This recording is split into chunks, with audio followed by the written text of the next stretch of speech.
There's a man in a gray hoodie standing outside the kitchen window. He's been there for 3 nights in a row. Always at 2:13 a.m., always silent.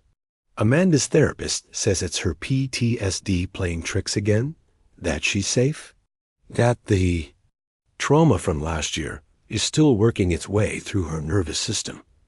But when Amanda checks her phone, the photo she took of the window is gone, replaced by a message. You left me there. The 3rd night it happens, Amanda doesn't scream. She just stands in her darkened kitchen, hand shaking around a half-drunk glass of tap water, watching the silhouette of the man in the gray hoodie. He doesn't move, doesn't blink, just stares. Her bare feet ache against the cold linoleum floor. Somewhere upstairs, her dog, Molly, whines from behind her bedroom door. Amanda had locked her in earlier, afraid the noise would wake her, afraid of what the dog might bark at. It's always at 2:13. She looks at the microwave clock. 2:14 now. She blinks. He's still there. The therapist, Dr. Elias, says it's residual trauma, that the mind can create images more vivid than reality when it's been through something devastating. Amanda had nodded politely in last Thursday's session, but didn't say what she really felt, that sometimes the images felt more real than waking life, that last year's event, the word everyone used because no one wanted to say abduction or torture, hadn't broken her mind. It had opened something. Amanda snaps a photo this time. Her fingers move with surprising steadiness. One click. Flash off. She gets the shadowy outline of the figure. It's enough. She backs away slowly, retreats to her bedroom, locks the door, curls into a tight ball under the blanket next to Molly. The dog presses close, warm and trembling. She doesn't sleep. In the morning, Amanda scrolls to find the photo. It's not there, not even in deleted items. Not even a thumbnail. Instead, in its place, there's a single photo. A grainy black and white image of a door, an old wooden basement door she doesn't recognize, and a message in white text over it. You left me there? Amanda's breath catches in her throat. Her hands go numb. She reads it again. Then again. There's no app name. No way to trace the source. Her first instinct is to throw the phone. But she doesn't. Instead, she drives. She doesn't tell anyone. Not her neighbor Allison, not Dr. Elias, not even her brother Drew, who's been trying to get her to move in with him ever since. Ever since they found her. Amanda drives 2 towns over to see Dr. Elias in person. I need to know if dissociation can cause digital hallucinations, she says. Eyes red-rimmed, voice low. Dr. Elias raises an eyebrow. You think you imagine something on your phone? Amanda slides the device across his desk. Can dissociation write something like that? He reads the text, frowns. Who's me? Amanda's lips part. She wants to say, I don't know. But what comes out is, I think it's someone I forgot. Dr. Elias leans forward slowly. Amanda. Do you remember everything about what happened last year? Amanda's silence answers him. Outside his office window, a gray hooded figure crosses the street. Amanda drives home in a fog, knuckles white on the steering wheel. The sun glares through the windshield, but her skin feels clammy, cold.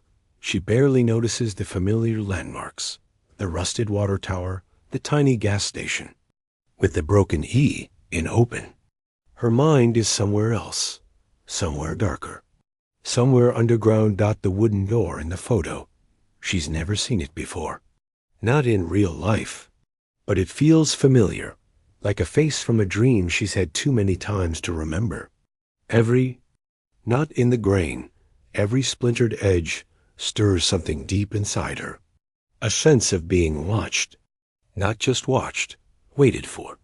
When she gets home, Molly doesn't bark. She finds the dog curled under the couch, shaking. Amanda kneels beside her, strokes her ears, whispers nonsense meant to soothe them both. But Molly doesn't move.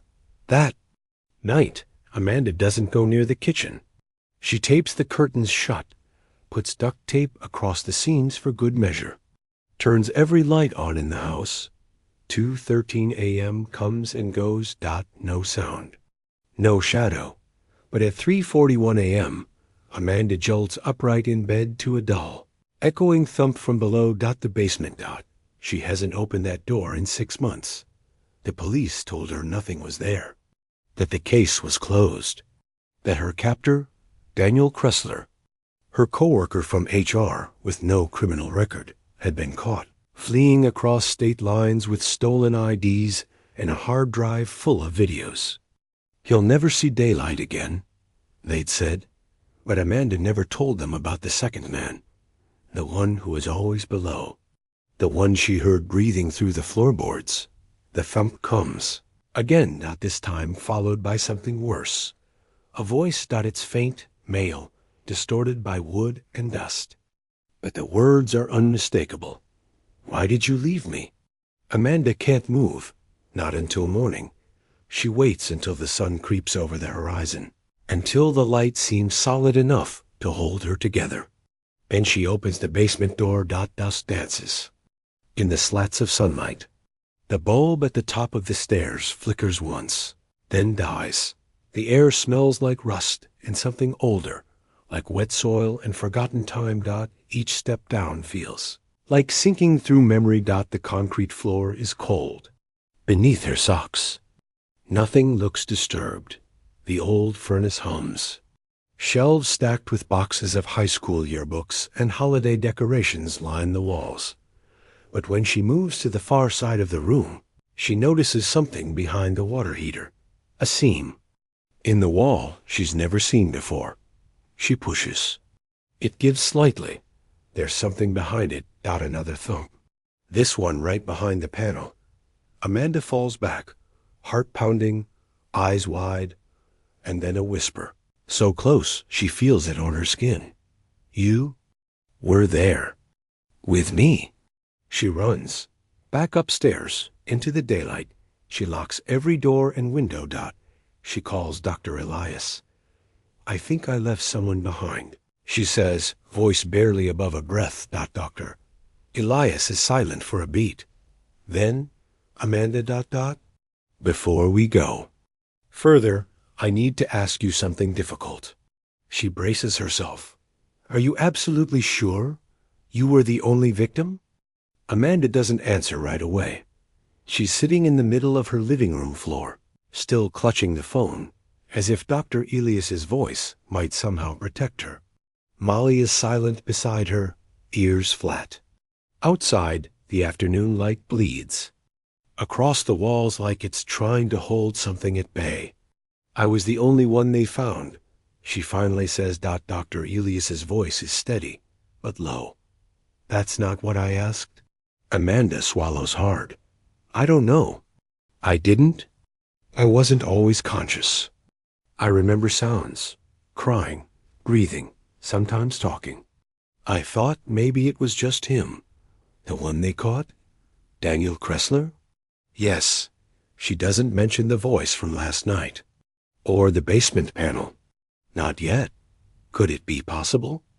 Dr. Elias says slowly, that someone else was there with you, but you don't remember? Amanda grips the edge of the couch. The images come in quick, fractured bursts, metal restraints, a dim bulb swinging above, a smell copper sweat mold. But they're fragmented, like puzzle pieces from two different boxes forced together. I used to dream someone was calling my name, she says, begging me not to leave. Dr. Elias is silent. Ben, do you still have those dreams? Amanda nods, even though he can't see her. Yes, but now it's not just in the dreams. She finally tells him about the basement, the panel, the whisper. There's a pause on the other end of the line. Then the soft click of a pen. Notes being taken. I want you to take photos, he says. Document the panel. the space behind it if you can. Do not try to force anything open alone. Amanda agrees barely.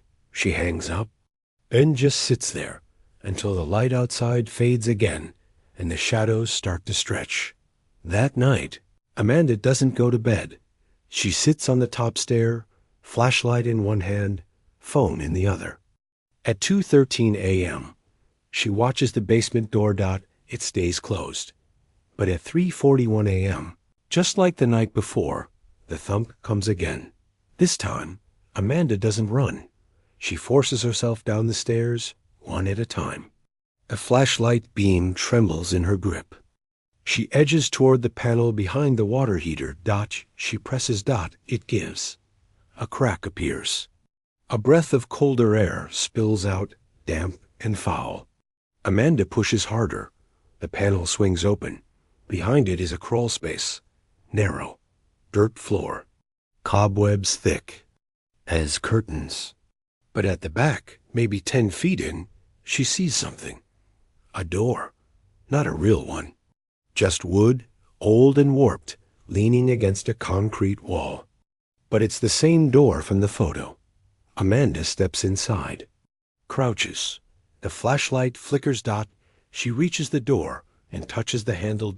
It's warmed out suddenly. The silence breaks. A groan, deep and human, comes from the other side. A shuffle of movement. And then a voice. Please don't close it again. Amanda drops the flashlight. The crawl space plunges into darkness. Amanda doesn't scream. She doesn't move. She just crouches there in the pitch dark, heart slamming against her. Ribs like it's trying to claw its way out. The voice had been right behind the door. Not angry. Not threatening. Just begging. Human. Her breath clouds the air. The crawl space is suddenly cold, damp with something ancient and alive. She fumbles for the flashlight, her fingers tracing dirt, wood, stone. She finds it. Clicks it on. Nothing. Dead. She stifles a sob, crawls backward as fast as she can, scraping her knees, banging her shoulder on a pipe. She doesn't look back at the door. She doesn't want to see if it's opening. She bursts into the basement, slams the panels shut, throws herself up the stairs, and locks the basement door behind her. For the first time since her recovery, she cries like a child, knees to her chest, mouth open in a silent scream, Molly whimpering beside her. She doesn't sleep again. When the sun finally rises, Amanda is still on the floor, blinking at the morning light like she hasn't seen it in weeks. She showers, dresses, and drives. This time, not to Dr. Elias. This time to the police station. Detective Lara McMillan is still there, the one who handled Amanda's case. Her short, iron gray hair and sharp eyes haven't changed. Amanda tells her everything. The window, the messages, the crawl space. Lara listens without interrupting. But her expression grows, increasingly guarded. When Amanda finishes, Lara exhales slowly. We searched that basement with cadaver dogs, thermal imaging, the works. Kressler was meticulous. But we didn't miss a second room. Amanda doesn't blink. You did. Lara taps her pen against the desk. Amanda, I need to ask you something, and I need you to be honest. Amanda nods, jaw tight. In your original testimony, you never mentioned a second person. Do you think now it's possible that you blocked something out? Amanda's lips part, then close. Lara leans in. Did you ever see this other person? No, Amanda whispers, but I heard them.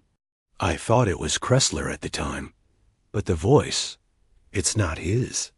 Lara doesn't look surprised. She stands, pulls a thick manila file from a locked drawer. Inside, photos. Crime scene images Amanda's never seen. One shows her curled up in the corner of the concrete basement, arms wrapped around her knees. Another shows her straight on the wall. And in the corner of one photo, something Amanda never noticed, Second set of restraints. Smaller. Amanda stares. We couldn't prove anything, Lara says quietly. No other victims were ever reported missing from your area with matching circumstances. But there were inconsistencies. Your time in captivity, gaps in surveillance, and this. She pulls out another photo. A shoe, small, like a teenager's. We think someone else might have been there. Someone younger, maybe a runaway. Maybe someone who slipped through the cracks. Amanda's throat goes dry. She remembers the voice now, the one whispering from behind the wall. The one she always thought was her own echo in the dark. Don't leave me. What if I left them there? She whispers. Lara watches her. What if I forgot on purpose? Outside, thunder cracks. And for the first time in months, Amanda feels it, the memory rising like smoke through a crack in the floor. Amanda drives home in silence. The detective's words echo in her skull, louder than the engine, louder than the engine. Storm starting to rattle against her. Windshield. Another victim. You might have forgotten on purpose. She turns off the road too soon. Misses her own driveway. Her body is on autopilot now, driven by something deeper than instinct, a gravitational pull into the dark. When she finally pulls back into her neighborhood, rain pounding the roof, Amanda doesn't go inside. She goes around back. To the bulkhead. She's only opened it once since coming home from the hospital, and that was just to make sure it was still locked. Tonight, she unlocks it. The storm has drenched everything. Her hands slip on the iron handles, but she pulls hard and the doors creak open. A gust of damp, mold-scented air hits her full in the face.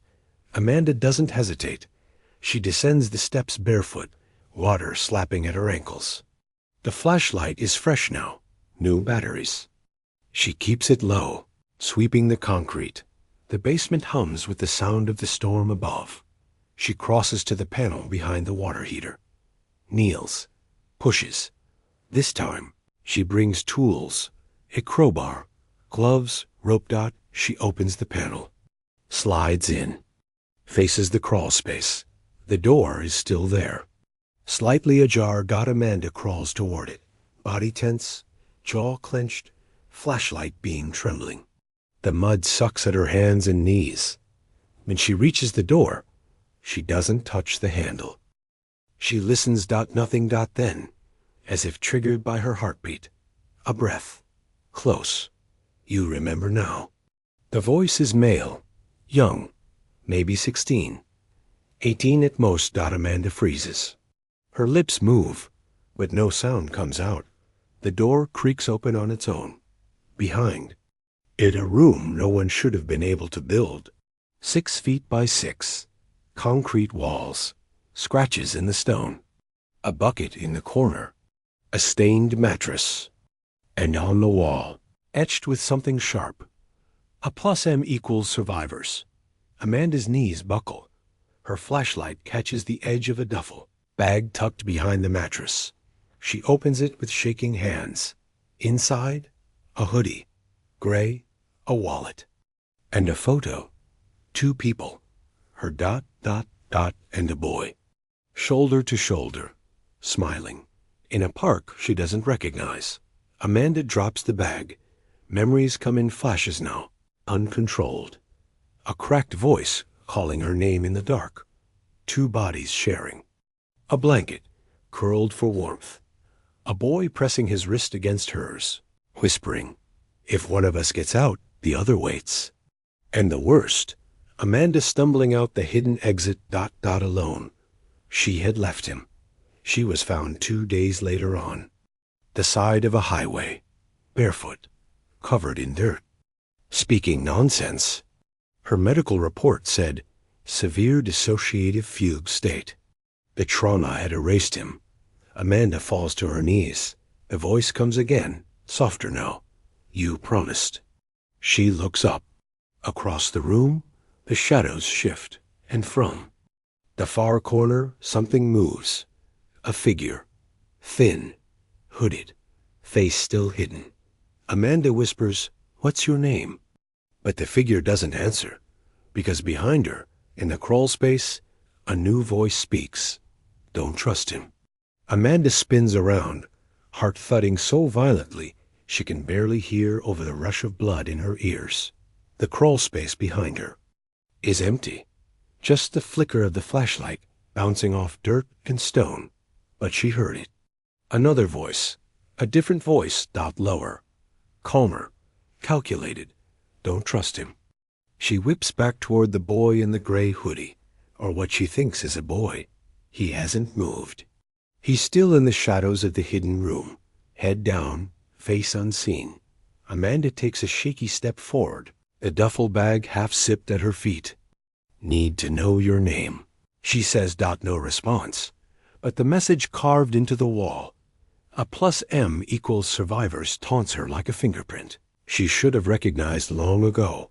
M, that's his initial. Hers is a together.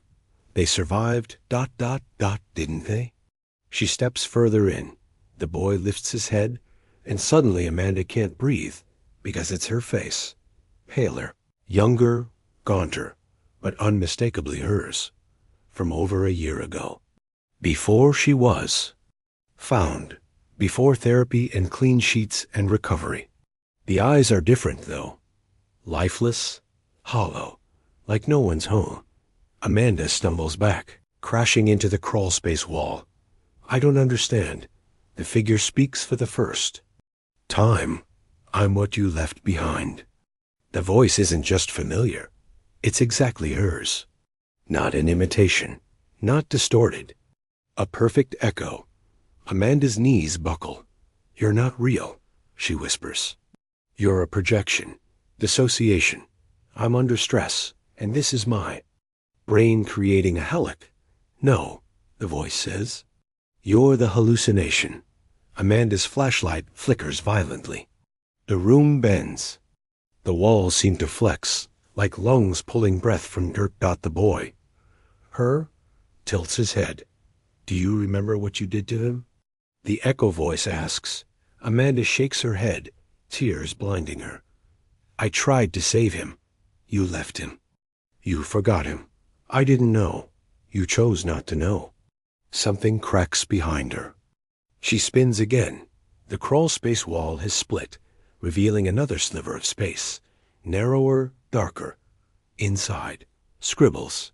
Dozens of them. Childlike handwriting scrawled in blood-red ink across every surface. Most say the same thing. Amanda forgot. Others are worse. She made them take me. She lied to get out. She left me when they said only one could go. Amanda backs away, shaking. I wouldn't, but a memory breaks through now. Violent and unfiltered. Daniel Kressler, standing in front of her in that damp, echoing room. 2 blindfolds. 2 choices. You decide, he'd said, voice like rot. And then the boy, whispering behind her. It's okay. Take the exit. I'll be right behind you. He never came. Amanda screams. The echo tears through the hidden space. The figure in the hoodie, her twin, her ghost, her guilt, speaks again. He didn't die. He waited, and you locked him in. Amanda drops the flashlight. Total darkness swallows her. And then, a whisper, right beside her ear. You owe him the truth. The crawl space is silent now, utterly black. Amanda's breath hitches, shallow, and fast. Her hands tremble in the dirt, reaching blindly, crawling toward the only thing she can think of now, the door. The real door. The one she saw, the one she knows leads to what she forgot. She finds it again by touch. It groans open under her fingers, like it was waiting for her. No voice greets her this time. Only memory. The inside of the hidden cell is even smaller than she remembered. Mattress, bucket, wall carvings. A smell of mold and urine and old blood. She stands, slowly. Her fingers trail across the concrete walls, across the tally marks scratched into the stone. There are 79 of them. Amanda Chokes Dot, then she sees it. In the corner, just behind the mattress, a shape. Curled, thin, moans beneath skin. Breathing Dot, real Dot, she drops to her knees. The boy. He's not a hallucination, not a figment.